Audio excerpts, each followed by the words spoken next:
So may isa pa tayo rito, unit Ford. So pinadala lang siya. Sino ba sir? Pa-schedule isang araw, no? Pa-schedule, retiming kasi babiyahe rin ito.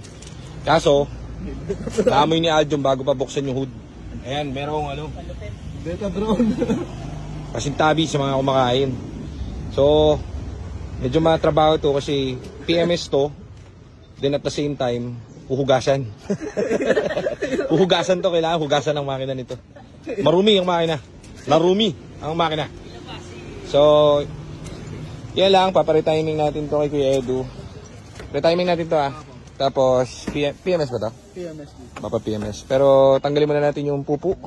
Tanggalin natin ang pupu. Linisin nyo na rin Aljon! Hey! Barbie! Come here! Barbie Fuertes! Sabi mo kay Tatay Edwin,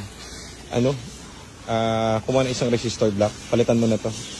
Para di palyado. Palyado Dagdag natin. Yan si Kabayang Aljon, ang pinakamalupit sa lahat. Pinakamasipag at never bumali. Aljong di bumabali.